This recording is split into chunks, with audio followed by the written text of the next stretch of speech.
நீங்க அண்ணா பல்கலைக்கழகத்துக்கு நடந்து போராடும் போது எங்களை போராடவே விடலை, இறங்கும் போதே தூக்கிட்டாங்க. என்னைய விடுங்க, அம்மா சௌமியா அன்புமணி, குஷ்பு அவங்க தலைமையில் நடந்த அந்த பாரதிய ஜனதா மகளிர் இது என்னையாவது கொண்டே ஒரு மண்டபத்திலே தான் அடைச்சாங்க, அவங்கள ஆட்டு தொட்டில அடைத்து விட்டுட்டாங்க. இப்ப அதே மாதிரி உங்களுக்கு தெரியும், அம்மா சௌமியா அன்புமணிலாம் ஒரு பெண் காவலர் தரத்தன்னு இழுத்து வாங்கன்னா வருவாங்க. அவங்க யாரும் இங்க ஒன்றும் அவ்வளவு அநாகரியமான ஆட்கள் ஒன்றும் இல்லையா. நாங்க இது புதுசா ஒன்றும் இந்த களத்துல போராட்டத்துக்கு நாங்க வந்தவங்க இல்லை. ஒன்றும் நீ எங்களை இறங்கி களத்துல நின்று எதுக்காக போராடணும் கூட பேச விடாம தடுக்க வேண்டிய அவசியம் என்ன? நாங்க இந்த இதுக்கு நியாயமான ஒரு விசாரணை வேணும், அங்க என்ன நடந்துச்சுன்னு உண்மையை நீங்க வெளிக்கொணரணுங்கிற கோரிக்கை வச்சு போராட வருவதற்கு தடுத்த அனுமதி தர மறுக்கிற நீங்க சீமானை கண்டிச்சு பொதுக்கூட்டம் அப்படிங்கிறதுக்கு எப்படி அனுமதி கொடுக்குறீங்க? என்ன எது கண்டிச்ச கூட்டம் போடுறீங்க நீங்க? அந்த கூட்டத்துக்கு மட்டும் ஒரு வாரத்துக்கு முன்னாடி அனுமதி தெரு சீமானை கண்டிச்சு பொதுக்கூட்டம், சீமானை கண்டிச்சு பொதுக்கூட்டம். சரி, என்னை எப்படி கண்டிச்சு பேசுறாங்கன்னு கேட்கறதுக்கு நான் வந்தா வரவே கூடாதுன்னு அதுக்கு நூத்துக்கணக்கா அங்க இருத்ததே 25 பேர் தான் கூட்டத்தில். ஆனா 250 காவலரை குவிச்சு வச்சுக்க. எனக்கு ஒரு ஆர்வம் இருக்குல்ல, சரி எப்படித்தான் நம்மளை கண்டிச்சு பேசுறாங்கன்னு பார்க்கணுன்ட்டு நான் உண்மையிலே பேரார்வமா கிளம்பிட்டேன். அப்ப இது எப்படி இருக்கு ஒரு நாடா இருக்கு? இது போய் தொடர்ந்து போராட்டத்துக்கும் அனுமதி இல்ல. குறிப்பா சென்னையில முதலமைச்சர் பங்கேற்ற நிகழ்ச்சியில கருப்பு அந்த பெண்கள் ஆடிந்த கருப்பு ஷால் கூட போட்டு வரக்கூடாதுன்னு காவல்துறை. அப்ப இப்ப அண்ணன் உங்ககிட்ட ஒண்ணு கேட்கிறேன், எனக்கு கோபமா இருக்கு, உங்களுக்கு இருக்கா? இருக்குல்ல, அந்த கோபத்தை பத்திரமா வச்சுக்கிறீங்க, அணைய விட்டுறாது. இப்ப நான் என்ன கேட்கிறேன், போராடுறதுக்கு அனுமதி இல்லை எங்களுடைய தலைவர் சொன்னதுதான். பிரிட்டிஷ்காரர்கள் நம்மளை அடக்கி அடிமையா ஆண்டார்கள், ஆனால் சுதந்திரத்துக்காக போராடுகிற உரிமையவாது அவர்கள் தந்தார்கள். அந்த குறைந்தபட்ச ஜனநாயகமாவது அவர்கள்ட்ட இருந்தது. ஆனா விடுதலை பெற்ற நாட்டில் அந்த உரிமையும் நமக்கு கிடைக்கல. இப்ப இது சர்வாதிகாரம்னு நீங்க குறிப்பிடவே கூடாது. இந்த மாதிரி இது அடக்குமுறைகளை ஒடுக்குமுறைகளை இதை கொடுங்கோன்மை என்றுதான் நீங்க குறிக்கணும். ஆனால் நீங்க இந்த ஆட்சியாளர்கள் பேசுவதெல்லாம் நாங்கள் கருத்து சுதந்திரத்திற்கு ஆதரவானவர்கள், எழுத்து சுதந்திரத்துக்கு ஆதரவானவர்கள், பேச்சு சுதந்திரத்திற்கு ஆதரவானவர்கள், நாங்கள் முழுக்க ஒரு ஜனநாயகவாதிகள், இப்படி பேசுறத நீங்க கேட்டிருப்பீங்க. அப்ப ஒரு எதுக்காக போராடுகிறோம்ங்கிற கோரிக்கையை ஊடகத்தை சந்திச்சு பேசிவிட்ட பிறகு எங்களை கைது பண்ணி நீங்க சிறைப்படுத்துங்க, அடைச்சு வைங்க, அது சரி. பேசவே கூடாதுன்னு குறவழியை நெரிப்பது எந்த மாதிரியான ஒரு ஆட்சி முறை? நீங்க கருப்பு துணி தங்கச்சிகள் மாணவிகள் அணிஞ்சு வர்றதுல நீங்க கருப்புனா ஏன் உங்களுக்கு அவ்வளவு வெறுப்பும் அருவருப்பும் வருது? ஆளுநருக்கும் வருது, அதே மாதிரி உங்களுக்கும் வருது. அப்ப கருப்புனா வெறுப்புனா உங்க கட்சியில் இருக்கிற கருப்பு சோப்புல கருப்பை எடுத்து விட்டுருவீங்களா?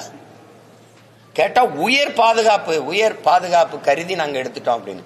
கருப்பு துணியில என்ன பாதுகாப்பு இருக்குது? கருப்பு துணினா அவ்வளவு அதுலதான் பாதுகாப்புக்கு பிரச்சனை எதுவும் இருக்கா? அப்ப பிளாக் கார்ட்ஸ் பூரா கருப்பு போட்டு வரான அவனை சட்டை கட்டுப்பா பாதுகாப்பு பிரச்சனைன்றீங்களா? கருப்புனா வெறுப்புனா முன்னாடி உட்காந்துருக்கோம்ல முடி கருப்பா இருக்கு எல்லாம் மொட்டை அடிச்சுட்டு வான்னு சொல்லிடுவீங்களா? என்ன உங்க அணுகுமுறை? இதுல என்ன பகுத்தறிவு, முற்போக்கு, சீர்திருத்தம்லாம் இருக்குது? பொம்பளை பிள்ளைய நம்ம பிள்ளைய அவன் நீட்டு தேர்வு எழுதும் போது துப்பட்டா வெளியில எடு, தலைமுடியை விரிச்சு விடு, முழுக்கை போட்டா வெட்டி விடு, உள்ளாடைய கலட்டுன்னு அவன் கொடுமைப்படுத்தினதுக்கு இதுக்கு என்ன வேறுபாடு கண்டீர்கள்? கருப்பு துணி எடுத்துட்டு காவி துணியை போட்டா சரின்னுவீங்களா? இல்ல மங்களகரமா போட்டு வந்தா விட்டுருவீங்களா? மஞ்சள் துணி போட்டா மங்களகரமா இருக்குன்னு விட்டுருவீங்களா? எப்படி இதெல்லாம் அண்ணனை பேச விட்டுட்டே நீங்க வேடிக்கை நீங்க தான் பேசணும். அதுக்கு தான் இவ்வளவு ஊடகம் வச்சிருக்கீங்க.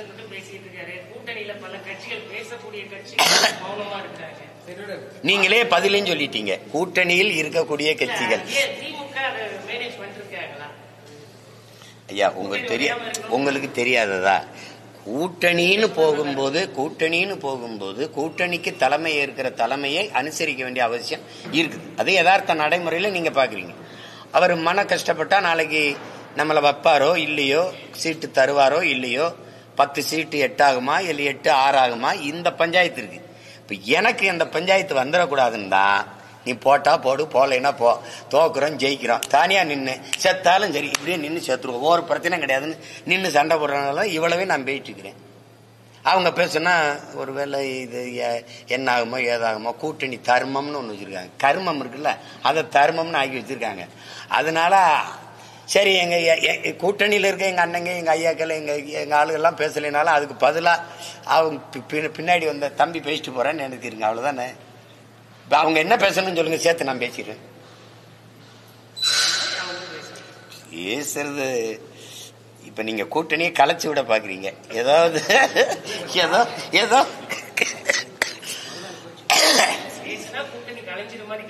உறுதியா கலை. இதுல என்ன கேள்வியை கேட்கிறீங்க? உறுதியா கலை, உறுதியா கலை. பாலகிருஷ்ணன் பேசுறாரு, அடுத்த மேடை அதே மேடையிலேயே கட்சி பதவியோ ராஜினாமா பண்றதா சொல்லியிருக்காரு. ஆனா அதுக்கு முரசொலி பத்திரிகையில பெரிய கட்டணமும் எதிர்கட்சிகளுக்கு தீனி போடுற மாதிரி பேசுறாரு. அவர் என்னன்னா அவசரம். ஐயா கேட்டதுல இருக்கிற கேள்வியில நியாயத்தை நீங்க பாக்கணும். ஒரு ஒரு ஒரு பெண்ணுக்காக பெண்கள் போராடுவது, ஒரு பெண்ணுக்காக ஒரு தங்கைக்காக அன்னைகள் போராடுவதுங்கிறது இயல்பான மனநிலை, உணர்வு, உந்துதல் தான். அதை அனுமதிக்க வேண்டியது ஒரு அரசின் கடமை. அந்த முதல்வரோ அல்லது துணை முதல்வரோ ஒருத்தரோ அந்த ஒரு பல்கலைக்கழகத்தினுடைய டீன் அதுன்னு சொல்றாங்களா, அந்த அவரோ தலைவரோ உட்கார்ந்து தவறு நடந்துட்டுது, வருந்துறோம், இனி இந்த மாதிரி தவறுகள் நடக்காது, நாங்க அதுக்காக அந்த பாதிக்கப்பட்ட பெண்ணுக்கு உரிய நீதியை பெற்றுக் கொடுப்போம், நீங்க மக்கள் எல்லாம் நீங்க அச்சப்பட தேவையில்லை இப்படின்னு ஒரு ஆறுதல் வார்த்தை சொல்லியிருக்கும் போது அதுல இருக்கிற ஒரு நெகிழ்வு தன்மை வேற கிடைக்கும். ஆனா இதுல என்னன்னா எதையுமே வாய் திறக்காம பேச விடாம எங்க வெறி ஆகுதுன்னா, எதுக்கு அந்த பொம்பளை எதுக்கு ஒத்தையில ராத்திரில தனியா போறா அப்படின்னா வெறி. ஏண்டா தனியா எங்க புள்ள போனா நீ தொந்தரவு பண்ண வைப்ப. இத சொல்றதுக்கு ஒரு கட்சி, இதுக்கு ஒரு ஆட்சி, இதுக்கு இத்தனை காவல்துறை, இவ்வளவு உளவுப்படை, இதுக்கு பேரு சட்டம் ஒழுங்கு. தனியா பொம்பளை புள்ள போனா நீ தொந்தரவு பண்ண வைப்ப. அது பண்ணலாம். இது எந்த மாதிரியான அணுகுமுறை? இது எப்படி எடுத்துக்கிறது? அந்நேரத்தில் அந்த பிள்ளைக்கு என்னங்க வேலை? என்ன வேலையா இருந்தாலும் உனக்கு என்னடா, என்ன வேலையா இருந்தாலும் போகணும்டா, தனியா ஒரு பொம்பளை பிள்ளை போகணும். அதான காந்தி கண்ட கனவு சுதந்திரம். அப்ப அந்த சுதந்திரம் எங்க? இப்போ 76வது ஆண்டை கொண்டாடிக்கிட்டு இருக்கு. 100 ஆண்டை தொட போகிற இந்தியாவில் இன்னும் ஒரு பெண் தனியா போக முடியாது. இவ்வளவு கண்காணிப்பு கருவி, இவ்வளவு பகல் போல வெளிச்ச விளக்குகள், இவ்வளவு காவல் படை, இவ்வளவு உளவு படை, இத்தனை பிரிவு வச்சுக்கிட்டு நீ நக்கலா அந்த பிள்ளை இதுக்கு தனியா போறா அப்படின்னா யார் உங்களை மாதிரி 5-6 பேரை பிள்ளை கூட்டிட்டு போறதா என்ன பேப்பி? இதெல்லாம் ஒரு பதிலான்னு பாருங்க. அதுலதான் இது சிக்கலா. இது அதுக்கு போராடவே வரவிடாம போராடவே கூடாதுங்கிறதுக்கு பேர் என்ன? அததான் அவர் கண்டிக்கிறார். ஒரு அவசர நிலை பிரகடனம் போல இருக்கு, அறிவிப்பு போல இருக்குதுன்னு சொல்றாரு. இப்ப உங்களுக்கு தான் அந்த பதில். அடுத்த நாள் அவர் பதவியில் இல்ல வேற ஆள் இருக்காங்கன்னா இவரும் பேசினாருன்னா கட்சி கூட்டணியில் இருக்காது இல்லையா? இன்னைக்கு வந்தது லைவ்ல காமிக்கல அப்படின்னு செய்தியாளர் அப்பாவுக்கிட்ட கேட்டிருக்காங்க சட்டப்பேரவை தலைவருக்கு. அது ஒரு டெக்னிக்கல் ப்ராப்ளம். அதேதான், அதை நான் சொல்ல வந்தேன். அது டெக்னிக்கல் எரர். எஃப்ஐஆர் எப்படி வெளியாச்சோ, எப்படி சிசிடிவி கேமரா வேலை செய்யாம ஒரு டெக்னிக்கல் எரர், இத்தனை ஆயிரம் எஃப்ஐஆர் இருக்கும்போது இது மட்டும் முதல் தகவல் அறிக்கை வெளியில வரும்போது இது ஒரு டெக்னிக்கல் எரர். அப்படி ஆளுநர் வரும்போது ஒளிபரப்பாகல, அது ஒரு technical error. That's all your honour. பங்கேற்ற நிகழ்வு நேரலையில ஒளிபரப்பல, இதை கட்டி வெட்டி அவர்களுக்கு ஏற்றார் போல வெளியிட்டிருக்காங்க அப்படின்னு சொல்லி ஆளுநர் அவரோட பாப்பா அந்த எடிட்டருக்கு என்னுடைய வாழ்த்துக்கள். நல்லாதான் படத்தை தொகுத்து வெளியிட்டு இருக்காரு. வேற ஏதாவது சொல்றீங்க. இதெல்லாமா ஒரு பிரச்சனை, நாட்டுக்கும் மக்களுக்கும் ஒரு பிரச்சனை. ஆளுநருடைய அந்த அணுகுமுறையில அவர் முன் வச்ச கோரிக்கை தப்பு. அது நான் மட்டும் இல்ல, தமிழ்நாட்டில் எந்த குடிமகனும் ஏற்க மாட்டான். இது என் நாடு, முதலில் என் தாய், என்னுடைய பாடல் பாடப்பட்டு தான் இந்திய நாட்டு பாடல் ஒளிபரப்ப முடியும், ஒளிபரப்பணும். அது எங்களுக்கு மட்டுமல்ல, எல்லா மாநிலங்களுக்குமான தன்னாட்சி உரிமை, முன்னுரிமை. அதுக்கப்புறம் தான் இது. நாங்க எல்லாரும் சேர்ந்துதான் இந்திய நாட்டில் வாழ்றோம். அதை புரிஞ்சுக்கணும்ல ஆளுநர். இந்த ஆளுநர் விவகாரத்தை கொண்டு அண்ணா பல்கலைக்கழக விவகாரத்தை மூடி மறைக்க கூடாது அப்படின்னு அன்புமணி ராமதாஸ் அறிக்கை வெளியிட்டிருக்காரு. அது சரிதான். இது இந்த பஞ்சாயத்துல இன்னைக்கு இது ஓடிடுச்சு அப்படின்னு 2 நாளைக்கு ஓடும். இன்னைக்கு பூரா தொலைக்காட்சியில தலைப்பு செய்தி விவாதம், இதுதான் தலைப்பு விவாதங்கள். அதை ஏறக்குறைய மூடிட்டாங்க தானே. இப்ப யாரு அண்ணா பல்கலைக்கழக அந்த தங்கச்சியை பத்தி யாரு பேசுறா? அவ்வளவுதான். அது இப்ப இந்த கள்ளச்சாராயத்தை பத்தி கொஞ்சம் பேசுவீங்க. இப்ப இப்படி வந்துருச்சே தீர்ப்பு, இது எப்படின்னா அவன் செத்தான், பணம் போனது போயிருச்சு, அவ்வளவுதான், அது முடிஞ்சிருச்சு, விடுப்பா அப்படின்றான். விக்கிரவாண்டி தேர்தல் வெற்றியை எப்படி எல்லாரும் என்ன சொன்னாங்க? விக்கிரவாண்டியை வென்றதுக்கு கள்ளச்சாராய சாவு ஒன்றும் பாதிக்கலைன்னு போயிட்டாங்கல்ல, அப்படித்தானே சொன்னாங்க. அதுக்கு மேல என்ன சொல்றது சொல்லுங்க? இது போன்ற சம்பவங்கள் தேர்தலில் எதிரொலிக்கலைன்னு தான் சொல்றேன். இப்ப சொல்றதே விக்கிரவாண்டி தேர்தல் வென்ற பிறகு, இடைத்தேர்தல் வென்ற பிறகு அவங்க கொடுத்த அறிக்கையே அது கள்ளச்சாராய சாவு பாதிக்கவில்லை, அப்ப எதிரொலிக்கவில்லை.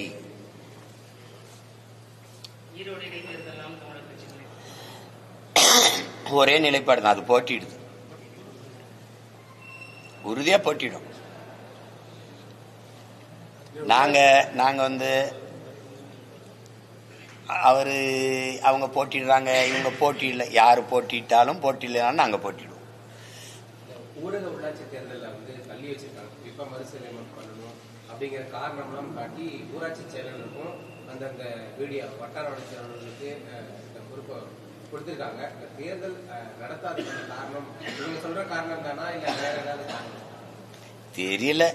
இப்ப நம்ம இப்படி பார்ப்போம். இப்ப ஊரக உள்ளாட்சி தேர்தலை நடத்தி அதுல தேர்வு செய்யப்பட்ட ஊராட்சி தலைவர்கள் அல்லது மாமன்ற உறுப்பினர்கள் அந்த அவங்க பொறுப்பில் இருந்த காலங்களில் மக்களுக்கு சென்றடைந்த நன்மைகள், செயல் திட்டங்கள் ஏதாவது சொல்லுங்க.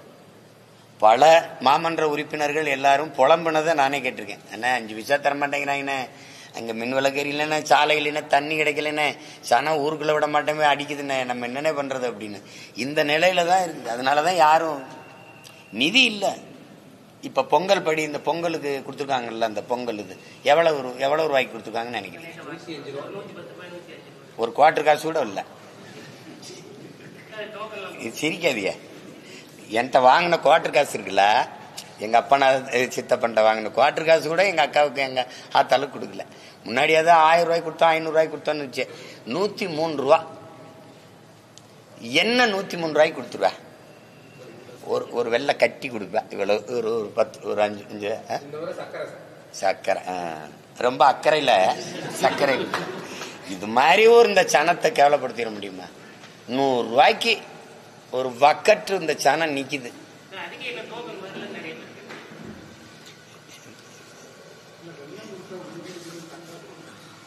வெள்ளம் கொடுத்தா உருகிரும் சர்க்கரை. டோக்கன் வரல.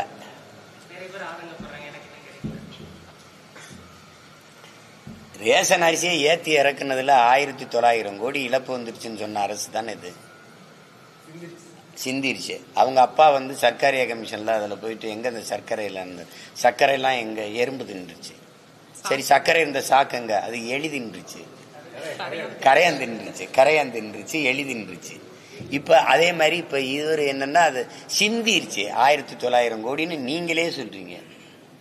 அரசு சொல்றதே 1900 கோடின்னு சொல்லுது, 2000 கோடின்னு சொல்லுது. அப்ப அது நம்ம கணக்குல எடுத்துக்க வேண்டியதான். ஓ அப்படின்னா இன்னும் 2000 3000 கோடி அதுல இழப்பு இருக்கு. இதெல்லாம் சரி விடுங்க, நம்ம நிலைமை சரி. 100 ரூபாயாவது 100 ரூபா தான் நம்மளுடைய ஒர்த்து. அவ்வளவுதான் தம்பி, நம்ம ஒர்த்து அவ்வளவுதான் 100 ரூபா. இது வேற ஒண்ணு. வேற ஏதாவது கேள்வி இருக்கு? தொடர்ச்சியா நாம் தமிழர் கட்சி நிர்வாகிகள் விலகிட்டே இருக்காங்க. குறிப்பா கொங்கு மண்டலத்துல இருந்து விலகுறாங்க. அதை எப்படி பாக்குறீங்க? எதனால விலகுறாங்கன்னா அவங்க நீங்க தன்னிச்சையா செயல்படுறதா சொல்றாங்க, குற்றச்சாட்டு வச்சாங்க. தன்னிச்சையா தான் செயல்பட முடியும். தன்னிச்சையா தான் செயல்பட முடியும். நீங்க உங்களுக்கு எத்தனை முறை சொல்றது? ஒரு கப்பல் 1000 பேர் பயணிக்கிற கப்பல்னாலும் ஒரு மாலுமி தான் ஓட்டணும். 60 பேர் பயணிக்கிற விண்ணூர்தினாலும் ஒரு வானூர்தி ஒரு பைலட் தான் ஓட்டணும். 60 பேர் பயணிக்கிற பேருந்துனாலும் ஒரு ஓட்டுநர் தான் ஓட்டணும். சும்மா ஏதாவது பேசிட்டு கூடாது. எல்லாருக்கும் எல்லாம் தெரியும். சும்மா தன்னிச்சையா முடிவு எடுப்பாரு அப்படின்னா சரி, நீங்க தான் போயிட்டீங்களே, இப்ப தன்னிச்சையா எல்லாம் முடியாம கூட்டா முடிவு எடுத்து பண்ணுங்க. இப்ப என் பக்கத்துல இத்தனை தங்கச்சி தம்பியில் இருக்கிறாங்க, எல்லாரும் பேச முடியாது. நீங்க கேட்கிற கேள்விக்கு ஒருத்தன் தான் பேசணும். அந்த ஒருத்தன் யாரு? 1,00,000 பேர் சேர்ந்து ஒரு போராட்டத்தை எடுக்கிறோம். ஒருத்தர் தான் முழக்கமிடுவார், கண்டிக்கின்றோம் கண்டிக்கின்றோம். திருப்பி எல்லாரும் கண்டிக்கின்றோம், ஆர்ப்பாட்டம், இது இப்படிதான் முழக்கமிடுவாங்க. ஊடகம் கேட்கும். 1,00,000 பேரும் சொந்த நாங்கள் அண்ணா பல்கலைக்கழகத்திலே பாதிக்கப்பட்ட மாணவிக்கு அப்படின்னு பேச முடியும். யாராவது ஒருத்தர் பேசுங்கன்னா யாரு சொல்லுவா? நீங்க சொல்லுவீங்க. அந்த ஒருத்தர் இங்க யாரு? கேள்விக்கு பதில் புரிஞ்சிருச்சுன்னு நினைக்கிறேன். அந்த ஒருத்தர் தான் இவர். இப்ப புரியுதா? இப்ப நீங்க போயிட்டீங்கல்ல, இப்ப நீங்க போய் இந்த தன்னிச்சை முடிவு இல்லாம எப்படி சொல்றது, கூட்டு இச்சையை சேர்ந்து கூட எடுங்க. உங்களை யாரு வேணான்னா? தம்பி, இந்த நாற்காலியில ஒரு காலையில 5 மணில இருந்து சாயந்தரம் 5 மணி வரைக்கும் இருந்து பாருங்க தம்பி, அப்புறம் தான் தெரியும். நாம் தமிழர் கட்சியிலிருந்து நிர்வாகிகளை வெளியேற்றணுங்கிறத பின்னணியில யாராவது இருக்காங்க? பின்னணியில ஒண்ணும் கிடையாது. எனக்கு பின்னணியில ஒரே ஒருத்தர் தான், அது எங்க தலைவர் பிரபாகரன் தான். அதுக்கு பிறகு வேற பின்னணிலாம் கிடையாது. கட்சியில தம்பி இங்க கோட்பாடு ஒண்ணுதான் தம்பி. இந்த கட்சியில் நான் இருக்கிறேன், கட்சிக்காக நான் இருக்கிறேன். இவன் தான் இந்த கட்சியில இருக்க முடியும். இந்த எண்ணம் கொண்ட தம்பி தங்கச்சிகள் தான் இங்க தளபதியா இருக்க முடியும். கட்சியே நான் தான் அப்படின்னு நினைக்கிறவங்க இங்க இடம் இல்ல. இப்ப வெளியில போயிருக்கிறவங்க எல்லாம் யாருன்னு தெரியுதா? கட்சியே நான் தான், அவங்கதான் வெளியில போயிருக்காங்க. இந்த கட்சியில் நான் இருக்கிறேன், கட்சிக்காக இருக்கிறேன். எனக்கு என் லட்சியம் வெல்லணும், அதுக்கு என் கட்சி வெல்லணும்னு இருக்கிறான் பாருங்க, அவன் புறா இருக்கான். இவங்களை வச்சுதான் படை நடத்த முடியும். இது என் கட்சி இல்ல தம்பி, என் இனத்தின் கட்சி. இது நான் இல்லைன்னாலும் நடக்கும். இது தமிழ்நாட்டு மக்களின் கட்சி. இப்ப நீங்களே எத்தனை பிரச்சனைகளை எழுப்பி கேட்கிறீங்க என்ற கேள்வி, அத்தனை பிரச்சனைகளுக்குமான தீர்வுக்கான கட்சி, அதுக்கு தீர்வு தேடுறதுக்கான கட்சி. அதை பிடிச்சிட்டு இது யாரோ ஒருத்தர் செய்யறது இது இல்லை. நான் விட்டுட்டு போனா கூட இந்த கட்சி நிக்காது. இதை தொடங்கினவர் விட்டுட்டு தானே போயிட்டாரு. எங்க தாத்தா சீபா ஆதித்தனார் விட்டுட்டு தான் போயிட்டாரு. நின்றுக்கா பத்தில. எனது தேவை ஒரு தேசிய இனத்தின் தேவை. இது என் தேவையோ, இங்க இருக்கிற ரமேஷ் தேவையோ, தங்கச்சி அலி இவங்களுடைய தேவையோ இல்லை. ஒரு இனத்தின் தேவை. அதனால இது அப்படி பார்க்க முடியாது. தமிழக வெற்றி கழகத்தினால ஒரு சில கட்சிகளுக்கு பாதிப்பை சமாளிக்கிறதுக்காக நாம் தமிழர் கட்சியை உடைக்கிறாங்க அப்படின்னு ஒரு சிலர் கேள்வி. உடைக்கிறாங்கன்னா எப்படி? நிர்வாகிகளை இழுக்கிறாங்க. அது ஒண்ணு இல்லை. நான் இங்கதானே இருக்கேன். திரும்ப திரும்ப சொல்றேன், ஒரு கைவினை கலைஞன் 1000 கைவினை பொருள்களை செய்திட முடியும். நான் ஒரு குயவன், என்னால 1000 பானைகளை செய்திட முடியும். 1000 பானைகள் சேர்ந்து ஒரு குயவனை தயாரிச்சிட முடியுமா, உருவாக்கிட முடியுமா?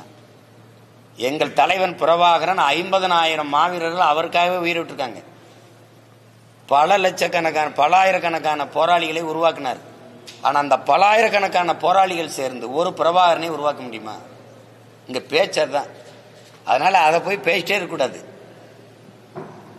அவர் வருவார், இவர் வருவார், வரத்தான் செய்யும். நீங்க உங்களுடைய தத்துவத்தை, உங்களுடைய கோட்பாட்டை நம்பி, உங்களுடைய கடுமையான உழைப்பை நம்பி, நீங்க யாருக்காக உழைக்கிறீர்களோ அந்த மக்களை முழுமையா நம்பி, திருப்ப அண்ணல் அம்பேத்கர் தான் சொல்றாரு, நீ எந்த நோக்கத்தை கொண்டிருக்கிறியோ அதுல அசைக்க முடியாத நம்பிக்கை கொண்டிரு, அழுத்தமான நம்பிக்கை கொண்டிருன்றது. நீ யாரோ ஒருத்தனுக்கு வேலை செய்யறேன்னு நினைக்காத. நீ பிறந்த பெருமை மிக்க இனத்திற்காக, சமூகத்திற்காக உழைக்கிறோம்ங்கிற பெருமிதமும் திமிரும் கொண்டு நில்லுங்கிறது. அப்படி நிக்கிறவன் தான் நானா, அப்படி நிக்கிறவங்க தான் என் கூட நிக்கிறவங்க. கட்சிக்கு பயன்படுகிறவன், கட்சியை பயன்படுத்திக்கிறவன், 2 விதம் இருக்கு. இப்ப கட்சிக்காக பயன்படுகிறவன் நிப்பான், கட்சியை பயன்படுத்திக்கிறவன் காலம் அடையாளம் காட்டும் தள்ளி போயிடுவான். இவ்வளவுதான் இங்க நடக்குது. அதை போட்டு பேசிட்டு வேண்டியதில்லை. அது நேர விரயம். அது நேர விரயம். இந்த கூட்டத்துக்கு, அதாவது சேலம் பொறுப்பாளர் கூட்டத்துக்கு இது முறை இல்லாத நடைமுறையா செல்போனை வாங்கி வச்சுக்கிறதா கூட்டத்துக்கு அனுமதிக்கிறாங்க. அது என்ன காரணம்? இல்ல, இது ரொம்ப நாளா இருக்குது. இப்ப இல்ல, நீங்க இப்பதான் பாக்குறீங்க. ரொம்ப நாளா இருக்குது. இதை இப்ப இல்ல, நான் ரொம்ப நாளா அதை நடைமுறைப்படுத்த துடிச்சோம். இப்ப நடைமுறைப்படுத்தி வர்றோம். ஏன்னா இதை கற்பிச்சது எங்களுடைய அண்ணன் உளவுப்படை தலைவர் பொட்டம்மான் தான். எனக்கு விடிய விடிய வகுப்பு நடத்தி இத்தனையுண்டு நாட்டுக்குள்ள இருந்துகிட்டு நம்ம உலகத்தையே ஒட்டு பார்க்குறோம். இந்தியா எவ்வளோ பெரிய நாடு. நீங்கள் வலையொலியில் தானே பேசுகிறோம், லேப்டாப்பில் தானே பேசுகிறோம், இதில் தானே பேசுகிறோன்னு நினச்சிக்க கூடாது. எந்த கொம்பனாக இருந்தாலும் நேராக பேச சொல்லணும். 2வது, எவ்வளோ பெரிய ஆளாக இருந்தாலும் அலைபேசியை வெளியில் வச்சுட்டு வர சொல்லணும். அப்போ நான் கேட்டேன், மக்கள் அரசியல் இது எப்படி சாத்தியப்படுத்தணும்? சாத்தியப்படுத்தணும்னாரு. அதை இப்போ படுத்துறோம். நான் பேசிக்கிட்டே இருப்பேன், நீங்கள் அதை அலைபேசியை தொடங்கி விட்டுட்டு கேட்டுக்கிட்டே இருந்தீங்கன்னா என் பேச்சை யாரு கேட்க? நாங்கள் கட்சிக்குள்ள பல ரகசியங்களை பேசுவோம். இப்படி வேலை செய்யணும், அப்படி வேலை செய்யணும். நான் எப்படி வேலை செய்யணுங்கிறது இன்னொரு கட்சிக்கு ஏன் தெரியணும்? அது ஏன் தெரியணும்? நான் பேசிக்கிட்டே இருக்கும்போது நீங்க பதிவு பண்ணிக்கிட்டு இருப்பீங்க, அது ஏன் வரணும்? நீங்க என்னோட பேசணும் தான் செல்போனை வெளியில வச்சுட்டு வரணும். நீங்க செல்போன்ல தான் பேசணும், வெளியில இருந்தே பேசிக்கிட்டு இருக்கணும். உங்களுக்கு புரியுதுன்னு நினைக்கிறேன். இல்ல என்னோட பேசணும்னா நீங்க, நான் என்னைக்காவது என்னை பார்த்திருக்கல? எந்த இடத்துக்கு வந்தாலும் என் அலைபேசி இருக்காது. என் அலைபேசி மணி ஒழிச்சு 15 ஆண்டுகள் ஆகுது. ரெண்டாவது, எங்கே போனாலும் எடுத்துட்டு போக மாட்டேன். இப்ப 6 மணி நேரம் கூட்டம்னாலும் அலைபேசி எடுத்துட்டு வர மாட்டேன். நான் அப்படிதான் இருப்பேன். அப்படி பேசணும் அவசியம்னா நீங்க வெளியில இருந்தா பேசிட்டு இருக்கணும். என்னோட பேசணும் அப்படின்னா நான் அப்படிப்பட்ட தலைவன், அப்படிப்பட்ட அந்த இயக்கத்தில் இருந்து பார்த்தவன். எங்க அண்ணன்ட்ட வந்து யார் 5 நிமிடம்னா 5 நிமிடம் தான், 5 நிமிடம் தான் ஆள் நிற்கும். அதுக்குள்ள இப்போ என்ன பேசணுமோ பேசிட்டு அனுப்பிடணும்னு சொல்லிட்டு நிற்பாங்க. நீங்க 5 நிமிஷத்துல சாப்பிட்டீங்களா, பயணம்லாம் நல்லா இருந்துச்சா, அப்புறம் எப்படி வீட்டில எல்லாம் சோகமா இருக்காங்களா, எப்படி இப்போ உங்களுக்கு எப்படி இந்த இடம்லாம் பிடிச்சிருக்கா, எல்லாம் அப்படி இதில் பேசுறதுல 5 நிமிஷம் போயிடுச்சுன்னா கையை பிடிச்சி இழுத்துட்டு வாங்க நான் போகலான்னு, தம்பி நான் போய்ட்டு உட்காருங்க நான் வண்டியிலையும் கூட்டி போயிடுவாங்க. நீங்க இதையெல்லாம் கேட்கறதுக்கு ஆள் வரல, என்ன செய்தியோ பேசணும். இப்ப எங்க கட்சியில பாத்தீங்களா, அவர்களே இவர்களே எல்லாருக்கும் வணக்கம், என்ன செய்தி சொல்லிட்டு இறங்கு. அவ்வளோ அவர்களே இவர்களெல்லாம் அரை மணி நேரத்தை போட்டுக்கிட்டு இருந்தீங்கன்னு வச்சுக்க, இங்கே ஒன்று அடுத்தவனுக்கு பேச நேரம் இருக்காது. அதையெல்லாம் சரி பண்ணிட்டு வர்றதுனால தான் இந்த அலைபேசி நீ வச்சுட்டு வா உள்ள. இது உங்களுக்கு இல்லை, கேட்குற என் கட்சிக்காரங்க எல்லாருக்கும் தான். இதுவரை இல்லைல்ல, அப்போ மரபு மீறினது தானே அது. அது ஒரு அநாகரிகமான அணுகுமுறை. அது காரணங்கள் தான் ரொம்ப தப்பாக இருக்குது.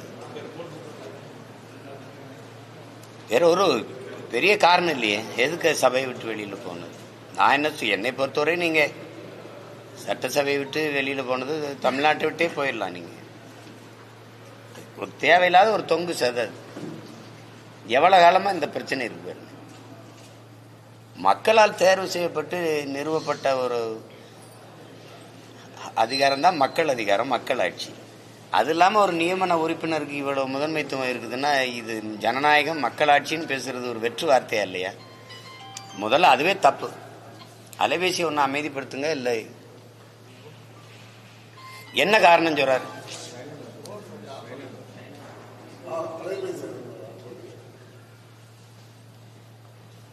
என்ன காரணம் சொல்றாரு சொல்லுங்க, நீங்களே சொல்லுங்க. எதுக்கு வெளியேறணும், காரணம் என்ன சொல்றாரு? சரி, இப்ப நாங்க இது யார் நாடு? முதல்ல இப்ப என்ன நான் இது ஏன் நாடு? இந்த நாடு திரும்ப திரும்ப கேள்வி, இது இருந்ததா உருவாக்கப்பட்டதா? அப்படி பார்த்தா மொத்தமாவே இது ஏன் நாடு. நான் சொன்னா கூட இந்த இனத்தின் மகன் பெருமைக்கு பேசுறேன்னு சொல்லலாம். அண்ணல் அம்பேத்கரை விட இங்க அறிவாசான ஒரு அறிவான ஒரு கல்வியாளர் யாராவது இருக்காருன்னா அவரே சொல்றாரு, இந்த நிலப்பரப்பு முழுதும் பரவி வாழ்ந்தவர்கள் தமிழை தாய்மொழியாக கொண்ட நாகர்கள் தான். இந்த நாடை இந்நாடு என்று சொந்தம் கொண்டாடி கொள்ள ஒரு இனத்திற்குத்தான் உரிமை உண்டு, அது தமிழர்களுக்குன்னு சொல்லியிருக்காருல்ல. அதை நீங்க எடுத்து பேச மாட்டீங்க, நாங்க எடுத்து சொல்லும் போதும் கேட்கவும் மாட்டீங்க. அப்படி இருக்கும்போது முதல்ல ஒண்ணு, நான் என் தாய்க்கு மகன், அப்புறம் தான் எங்க அத்தைக்கு மருமகன். இல்ல நீ நாட்டுப்பற்றை உருவாக்கணும்னா நீ முதலில் உன் மொழி மீது, உன் இனத்தின் மீது, உன் நாட்டின் மீது பற்று கொண்டிரு. பிறகு இந்திய நாடு. நான் சிட்டிசன் ஆஃப் இந்தியா, என் நேஷனாலிட்டி தமிழ். நான் சிட்டிசன் ஆஃப் இந்தியா, நான் என் நேஷனாலிட்டி தெலுங்கு, அப்படி என் நேஷனாலிட்டி கன்னடம். அப்படிதானே நான், அப்படித்தானே இந்த நாடு. எதுவுமே இல்லாம நீ முதல்ல தேசிய இந்தியா ஒரு அது தேசமா பல தேசங்களின் ஐக்கியமா அவரவர் தாய்மொழிக்கு முன்னுரிமை இருக்கணும். அதுக்குதான் இந்த நாடு, அதுக்குதான் மாநிலங்கள் மொழி வழியே தேசிய இனங்கள் நிலங்கள் பிரித்து கொடுக்கப்பட்டிருக்கு. இங்க முதல்ல அதை பாடணும்னா முதல்ல எங்க அம்மாவுக்கு மகனா இருந்தாதான் நான் அத்தைக்கு மருமகனாக முடியும். அதுக்கு 22 வருஷம் ஆகுது நான் அத்தைக்கு மருமகனாக. எனக்கு உயிர் கொடுத்து உயிர் பால் ஊட்டி வளர்த்த என் தாய்க்கு நான் அன்பும் பாசமும் உண்மையும் காட்டி இருக்கிறதா? அது என்ன ஒரு அடிப்படை இல்லாத இதை இதுக்கு வெளியில போனா ரொம்ப நல்லது, வெளியில போங்க, மொத்தமாவே போங்கன்னு சொல்லணும். முதல்ல அப்படித்தானே நீங்க செய்யணும். இதை நீங்க கர்நாடகால சொல்லிடுவீங்களா? நீங்க சரியான, நீங்க பெரிய ஆண்மகன், நல்ல ஆளுநர், பெரிய இவர், நீங்க கர்நாடகால இதே மாதிரி சொல்லிட்டு நீங்க போயிருவீங்க. இல்ல வேற இதர மாநிலங்கள்ல இந்த நாட்டு பண்ணை, இந்திய நாட்டுக்குன்னு ஒரு பண்ணு இருக்குதுன்னா அது சரி, அதை போடுவாங்களா? போடுவாங்க. போடாம விட்டா அவமதிப்புன்னு சொல்லுங்க, அது ஏன் பண்ணீங்கன்னு சொல்லலாம், அது சரி. முதல்ல என் நாடு என் நாட்டின் பாடலைத்தான், வாழ்த்து பாடலை போட்டுத்தான், அது என் தாய்மொழிக்கு இருக்கிற வாழ்த்து பாட்டை போட்டுத்தான் அப்புறம் இந்திய நாட்டுக்கு பாட்டை போடணும். அப்ப அதுல கோவச்சுக்கிட்டு வெளியில போறா ரொம்ப நல்லது, போயிட்டு வாங்கன்னு தான் சொல்லணும், போங்க வராதிங்கன்னு சொல்லணும்.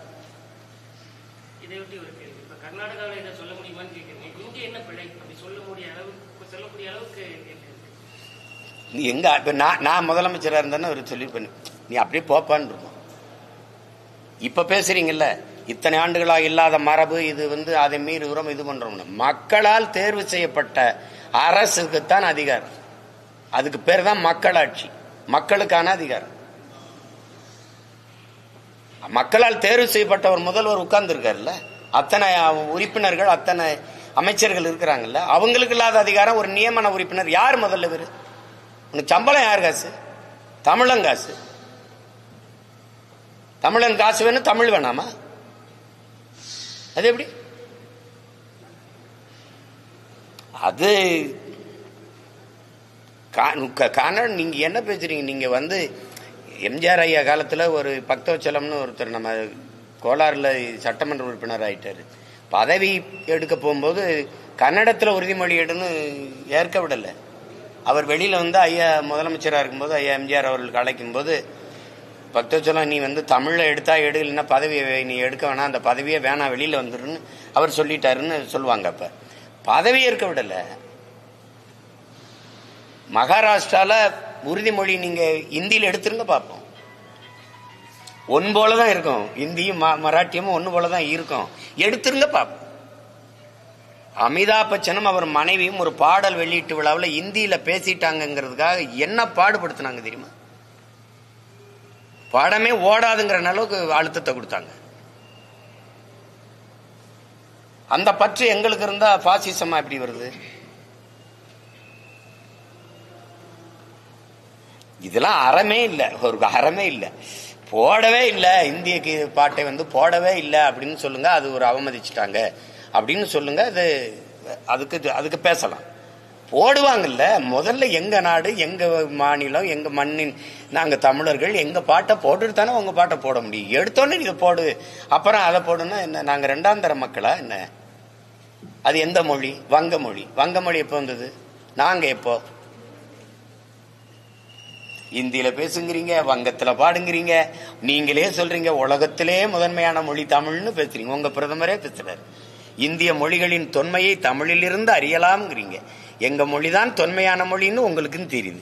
உலகம் பூரா தமிழ் படிக்க பேராரும் கொண்டு வர்றாங்கன்னு நான் பேசல, நாட்டின் முதன்மை அமைச்சர் ஐயா மோடியே பேசுறாங்க. அப்படிப்பட்ட மொழிக்கு கொடுத்த முன்னுரிமை என்ன? 500 ஆண்டு தொட்டுட்டீங்களா? உங்க இந்தி தோன்றி 500 ஆண்டு ஆயிடுச்சா? இல்ல இல்ல, என்னுடைய வரலாறு இன்னும் கணக்கிட முடியல. நான் 50,000 ஆண்டுகளுக்கு மூத்தவன் எல்லாருக்கும் தெரியுது. எனக்கு என்ன மரியாதை இருக்கு? அதை நான் பாராளுமன்றத்துக்குள்ள போட சொன்னாலும் நீங்க கோச்சிக்கலாம், என் சட்டமன்றத்துக்குள்ள போடுறதுல உனக்கு என்ன பிரச்சனை? அதுதான் பிரச்சனைனா. ரொம்ப நல்லது, போயிட்டு வாங்கன்னு சொல்லக்கூடாது, போங்க. கள்ளக்குறிச்சி கள்ளசாராய வழக்குல அவங்க குண்டா சேனத்தை ரத்து பண்ணிருக்கு. குறிப்பா முதன்மையான குற்றவாளி இன்னும் சுதந்திரமா தான் இருக்காரு, அப்பாவிகள் வழக்கு ஜோடிச்சிருக்கீங்க அப்படின்னு தமிழக அரசுக்கு கண்டனமும் நீதிமன்றம் தெரிவிச்சது. அப்ப அந்த முதன்மையான குற்றவாளி யாரு? அது யாரு? இப்ப பல கேள்வி இருக்குது. ஒருத்தர் நீண்ட காலமா இது ஒரு நாள் நாள் சாராய ஊரலை போட்டு அடுத்த நாள் காய்ச்சி வித்தது இல்லை. இது பல நாட்கள் ஆண்டுகளா நடந்திருக்கு. அப்படின்னா அங்க இருக்கிற மாவட்ட ஆட்சியர், காவல்துறை உயர் அதிகாரிகள், அது சார்ந்த இது, நீங்க இவங்களுக்கெல்லாம் அரசு சார்ந்த துறையில் இருக்க மற்ற யாருக்குமே தெரியாம இந்த நீண்ட காலமா இவர் காட்சி வித்திருக்க முடியாது. அப்ப குற்றவாளி, முதன்மை குற்றவாளி வேற இடத்துல இருக்கிறான்னு நீதிமன்றம் சொல்லி கருதுன்னா அந்த குற்றவாளியை உடனடியாக கண்டுபிடித்து கொண்டு வாங்க, அவங்களை கொண்டாந்து சட்டத்தின் முன்பு நிறுத்துங்கன்னு சொல்லியிருக்கணும்ல. இப்ப அது யாரு? குண்டாசியம் ரத்து பண்ணிட்டு அடுத்த கட்ட நடவடிக்கை உண்மையான குற்றவாளிகளை கொண்டு வாங்க அப்படிங்கிற மாதிரி நீதிமன்றம். அவ்வளவுதான் இது முடிஞ்சிட்டுதுன்னு நீங்க நினைச்சுக்கோங்க.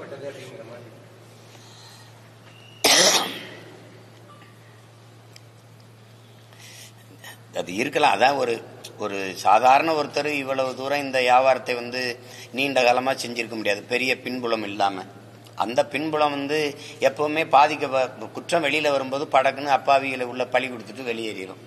அது வழக்கமாக எல்லா குற்றங்களுக்கும் நடக்கிறது தான்.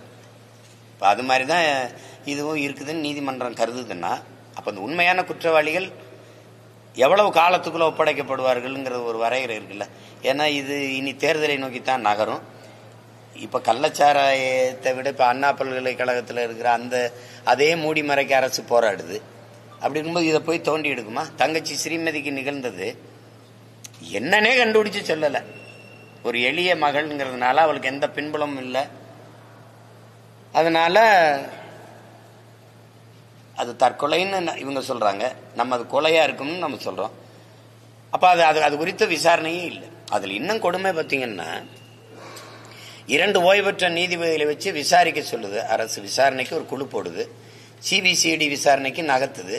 அந்த விசாரணை ஒரு பக்கம் போயிட்டு இருக்குன்னு சொல்லுது, இந்த நீதிபதிகள் விசாரணையும் போயிட்டு இருக்குன்னு சொல்லுது. இதுக்கடையில ஒரு வழக்கு நீதிமன்றத்துக்கு போகுது. நீதிமன்றத்தில் நீதிமன்றம் தீர்ப்பு சொல்லுது அது தற்கொலை தான் முடிச்சிருது. இந்த விசாரணை முடிச்சு இந்த நீதிபதிகள் அறிக்கையும் தாக்கலாகல, இந்த சிபிசிஐடி அறிக்கையும் முன் சமர்ப்பிக்கல. அப்படி இருக்கும்போது நீதிமன்றம் சொல்லிருது. அப்ப இந்த விசாரணைகள் அந்த தீர்ப்பை நோக்கித்தானே நகரும், தற்கொலைங்கிற முடிவு தானே போய் நகரும். இப்ப எல்லாமே விரைந்து விரைந்து மூடி மறைக்கிறதுக்கு தான் இவங்க எல்லாம் வேலை செய்யறாங்களே ஒழிய ஏதாவது உண்மையே. இப்ப இன்னைக்கு அதிமுக இந்த அண்ணா பல்கலைக்கழக மாணவிக்கு அந்த தங்கைக்கு நடந்த பாலியல் கொடுமையை எதிர்த்து போராடுது. அதை உடனடியாக கண்டுபிடிக்கணுங்கிறது. அது யார் பின்புறத்தில் இருக்கா, அந்த சார் யாருன்னு கண்டுபிடிக்க. இவங்க ஆட்சி காலத்தில் பொள்ளாச்சியில் நடந்த அந்த கூட்டு பாலியல் வன்கொடுமை இருக்குது, இது கூட வெளியில தெரியல. அந்த வழக்கை முதல் தகவல் அறிக்கையில வாக்குமூலத்தை பெற்று வெளியிட்டு இருக்கிறதெல்லாம் எவ்வளவு கோரமா அவர் அணுகியிருக்காருன்னு வெளியில வருது. ஆனால் அந்த தங்கைகள் கதர்னது, உடையற்ற உடலை வச்சு துன்புறுத்தி அடிச்சது, அண்ணா என்னை விட்டுருங்க விட்டுருங்கன்னு கெஞ்சினது, அந்த காணொலியெல்லாம் பார்த்துட்டு அது எப்படி மறந்து கடந்து போக முடியும்? அவங்களும் நடவடிக்கை எடுக்கல. நாங்க வந்தா நடவடிக்கை எடுங்கன்னு சொன்ன இந்த ஆட்சி 3.5 ஆண்டுகள் ஆயிடுச்சு, எடுக்கல. அப்ப அது என்னாச்சு? அந்த பாதிக்கப்பட்ட தங்கச்சிகள் மனநிலை என்னப்போ? அவங்க குடும்பம், அவங்க எல்லா தவறுகளையும் காலங்கடத்தி ஆற போட்டு அப்படியே விட்டுட்டு போறதா இருக்க ஒழிய எதையும் உண்மையா விசாரிச்சு கொண்டாந்து இதுக்கு நீ குற்றத்துக்கு தண்டனை பெற்றுக் கொடுக்கணுங்கிறது ஒன்றும் இல்லை. இப்போ அது மாதிரி தான் இனி இந்த கள்ளக்குறிச்சி விசாரம் அவ்வளோதான். செத்தவன் செத்ததான் 10 லட்சம் ரூபாயோட போக வேண்டியதுதான். நீங்க கலந்துக்கிட்ட புத்தக வெளியீட்டுனால தமிழ் தாய் வாழ்த்து சொல்றதா ஒரு சர்ச்சையாகவும், இன்னொரு இந்த பப்பாசிங்கிற ஒரு அமைப்பு உங்களுக்கு கண்டனமும் தெரிவிச்சிருக்கு. நீங்க விரும்பத்தகாத செயலில் ஈடுபட்டதாகவும் சொல்லி அவங்க கண்டனம். யாரு விரும்பத்தகாதது? தமிழ் தாய் வாழ்த்து யாரு விரும்பத்தகாதது? யாருடைய விரும்பத்தகாததை நான் செஞ்சுட்டேன். அதான் அவங்க யாருன்னு சொல்லுங்க. அவங்க யாரு விரும்பத்தகாத செய்யறது?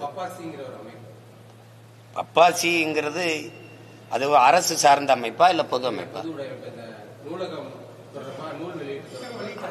அரசு சார்ந்தது இல்ல, பொது அமைப்பு. பொது அமைப்புல இப்ப அந்த நிகழ்ச்சியில இப்ப நாங்க எங்க கட்சி நிகழ்ச்சியில எல்லாம் தமிழ் தாய் வாழ்த்து, வேற தமிழ் தாய் வாழ்த்து தான் போடுறோம். உங்களுக்கு புரியுது? இது உங்களுக்கு இப்ப சொன்னதுதான், நான் சொன்னதுதான். இப்போ இது நாடு, ஏன் நாடு? இது தமிழ்நாடு. இதுல இதுல எங்க இருக்கு திராவிடங்கள் திருநாடு? நீங்க கன்னடமும் கழிதலுங்கும் கவின் மலையாளமும் துளுவும் உன் உதிரத்தில் உருந்தவன்னு வரிகள் வருதுல்ல, அந்த வரிகள் எங்க அந்த தமிழ் தாய் வாழ்த்துல? ஆரியம் போல் வழக்கொழிந்துன்னு வருதுல்ல, அந்த வரிகள்லாம் எங்க? 10க்கும் மேற்பட்ட வரிகளை நீங்க எடுத்துட்டீங்க. நான் என்ன செய்யறேன்? மொத்தமா பாட்டே எடுத்துட்டேன், அவ்வளவுதான். ஏன் திராவிட நல் திருநாடு இங்க வருது? திராவிடம்ங்கிற சொல்லு என்ன மொழி? என்ன மொழி சொல்லுங்க? தமிழ் தாய் வாழ்த்துல சமஸ்கிருத சொல் அதுல வருதா இல்லையா? தமிழ் தாய் வாழ்த்துல என்ன திராவிடம் வருது? திராவிட நாடு எங்க இருக்குது? உங்க வசதிக்கு நீங்க திராவிடம்னு சொல்லு வந்தவொன்னா அது தமிழ் தாய் வாழ்த்தா ஆக்கிட்டீங்க. என் வசதிக்கு இப்ப நான் அதிகாரத்துக்கு வந்தேன்னா நான் எங்க தாத்தா புரட்சி பாவலன் எழுதின பாட்டு இருக்குது, அதை தூக்கி தமிழ் தாய் வாழ்த்தா போடுவேன், அவ்வளவுதானே. இப்ப அந்த பாட்டை இப்ப போட்டுக்கிட்டு இருக்கேன். உங்களுக்கு என்ன பிரச்சனைன்னு சொல்லுங்க. அரசு விழாவில் நீங்க போடாம இருங்க. இது பொது நிகழ்வு. இந்த புத்தக வெளியீட்டாளர்கள் அல்லது பதிப்பாளர்களுடைய அமைப்பு அரசு காசுல இயங்குது, அரசு கொடுக்குது அப்படின்னா அரசுக்கு காசு எது? என்னை கண்டிக்கிறீங்கல்ல, என் காசு அதுல இருக்கா இல்லையா? அந்த முன்னாடி இருந்து நான் பேசும்போது கைதட்டினவன் காசுலாம் அதுல இருக்கா இல்லையா? தமிழன் காசு தானே இருக்கு. அப்ப நான் என்ன இந்தி தாய் வாழ்த்து போட்டேனா இல்ல இங்கிலீஷ் தாய் வாழ்த்து போட்டேனா? தமிழ் தாய் வாழ்த்து தானே போட்டேன். அதுக்கு தூய தமிழ்ல எங்க தாத்தா புரட்சி பாவலன் பாடிய பாடலை போட்டேன். வேற யார்ட்டும் இல்ல ரவீந்திரநாத் தாகூர் பாட்டு எதையும் போட்டேனா? அப்படிலாம் ஒண்ணும் இல்லை. என்ன உனக்கு பிரச்சனை? அந்த பாட்டை போட்டதுனால கொட்டையே பத்தி எரிஞ்சிருச்சு, பல பேர் இறந்து போயிட்டான், அப்படிதான் இருக்கா? பிரச்சனை இருக்கா? சொல்லு. ஒன்னும் இல்லை. அப்புறம் மற்றொரு குற்றச்சாட்டம் அவங்க வைக்கிறாங்க, புத்தக வெளியீட்டை பத்தி இப்ப ஒரு 40% இருந்தாலும் அரசியல தான் அதிகமா அவர் பேசியிருக்காரு. நான் இருங்க தம்பி, நான் இறங்கிட்டு வந்த பிறகு கலைஞர் கின்னஸ்ன்னு ஒரு நூல் வெளியிட்டு இல்ல, அது யாரு வெளியிட்டு பேசினது? மதிப்பிற்குரிய எங்க ஐயா துரைமுருகன், அன்பிற்கினி எங்க அண்ணன் சுகாதாரத்துறை அமைச்சர் மா சுப்பிரமணியம், எல்லாரும் சேர்ந்து வெளியிட்டீங்க. அதுல பெரிய பெரிய திராவிட முன்னேற்ற கழகத்தை சார்ந்த கட்சிக்காரங்கெல்லாம் பேசினீங்க. நானாவது கொஞ்சம் இலக்கியம் பேசினேன். அதுல நீங்க முழுக்க அரசியல் தான் பேசுனீங்க. அது என்னது? அது என்னன்னு சொல்லுங்க.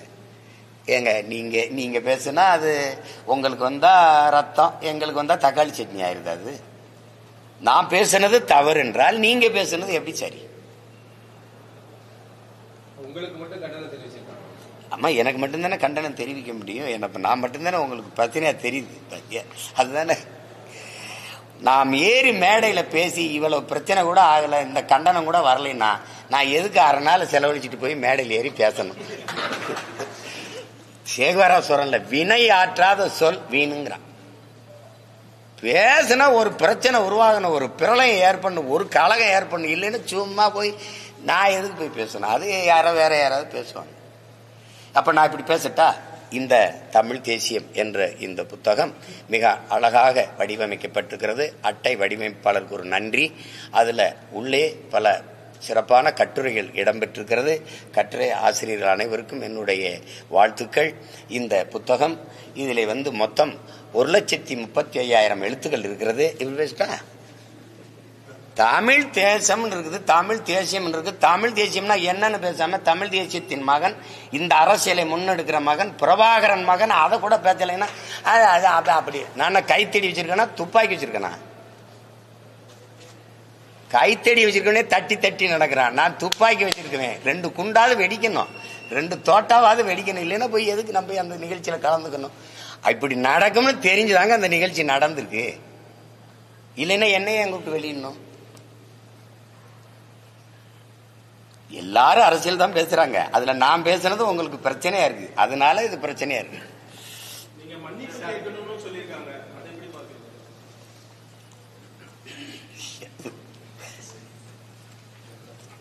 சரி, ஏதோ அவங்க ஆசைக்கு கேட்கறாங்க. இதெல்லாம் மன்னிப்பு கேட்கிற ஆளா நான்? என்ன தவறு இருக்குன்னு சொல்லுங்க மன்னிப்பு கேட்குறது. எதுக்கு? தமிழ் தாய் வாழ்த்துக்கா? உண்மையான தமிழ் தாய் வாழ்த்தை போட்டதுக்கு நீங்க எல்லாம் எனக்கு நன்றின்னு சொல்லணும். நீங்க என்கிட்ட போய் மன்னிப்பு கேட்க சொன்னா இதெல்லாம் வேடிக்கை இருக்கா இல்லையா? நான் கேட்டுட்டு தான் மறுவேளை பார்ப்பேன். தொடர்ந்து சட்டப்பேரவை தலைவர் சொல்லியிருக்காரு, எடப்பாடி பழனிசாமி வெளியே வந்தது ஆளுநரை புறக்கணிச்சு தான் அப்படிங்கிற மாதிரி அவர் பேசியிருக்காரு. ஆனா இவர் யார் சார் நீங்க அப்படிங்கிற மாதிரி பேச்சன் போய் பண்ணணும் தான் சொல்றாங்க. யார் சார்? இல்ல, அந்த சார் யாரு? யார் அந்த சார்? இந்த சண்டையை விட்டுலாம். இது இப்ப நம்ம கேட்கிறோம்ல, இப்ப நீங்க பொள்ளாச்சியில உங்க ஆட்சி காலத்துல நடந்ததுக்கு நீங்க நடவடிக்கைங்களான்னு அவங்க கேட்கறாங்க. இது நடவடிக்கை தானே. இப்ப 2 பேருக்கு நடவடிக்கை எடுக்கணும்னா வேற ஒரு கட்சி ஆட்சிக்கு வரணும். அதுக்கு தான் இப்ப நாங்க வேலை செஞ்சுக்கிட்டு இருக்கோம். அதனால கொஞ்சம் பொறுங்க, இத போய் பேசிட்டு வேண்டியது. யார் அந்த சார் அப்படிங்கிற விவகாரத்துல அவர் மருத அழகாஜி இன்னொரு விஷயத்தை இன்னைக்கு கொண்டு வந்திருக்காரு. யாரு? மருத கொடநாடு விவகாரத்துல சிசிடிவி இணைப்பை துண்டிக்க சொன்ன சார் யாரு அப்படிங்கிற ஒரு புது விஷயம். அதுதான் இது வரும். இது இப்ப சீரியல் பாக்குறவங்களுக்கு, பார்க்காதவங்களுக்கு இது ஒரு பொழுதுபோக்கு. சீரியல் பாக்குறவங்களுக்கு வேற. இது ஒரு பொழுதுபோக்குன்னு நினைச்சுக்கிற வேண்டியதான். நீங்க வேற என்ன சொல்றது சொல்லுங்க? மாறி மாறி இவங்க ஒருத்தர் குறை சொல்லிட்டு இருப்பாங்க. அதனால ஒருவரை ஒருவர் நேர்மையாக விரல் நீட்டி சுட்டி காட்டுவதற்கு, குற்றங்களை தவறுகளை சுட்டி உணர்த்துவதற்கு ஒருவருக்கு ஒருவர் தகுதி வச்சுக்கல. இந்த அரசுகள் ஆட்சிகள், நீங்க எட்வர்டு ஸ்னோடன் சொன்னதுதான் திருப்பி நான் சொல்றேன். குற்றங்குறைகளை எடுத்து கூறுகிற போது தவறுகளை எடுத்து அறைகூவல் அதை எடுத்து வெளிக்கொணரும் போது அதை ஆட்சியாளர்கள் குற்றமாக கருதினால் உன் நாட்டை ஒரு குற்றவாளிகள் ஆட்சி செய்கிறார்கள் என்று பொருளுங்கிறான். இப்ப நம்ம இதெல்லாம் குற்றம்னு சொல்லும் போது அந்த குற்றத்தை சொல்வதே குற்றம்னு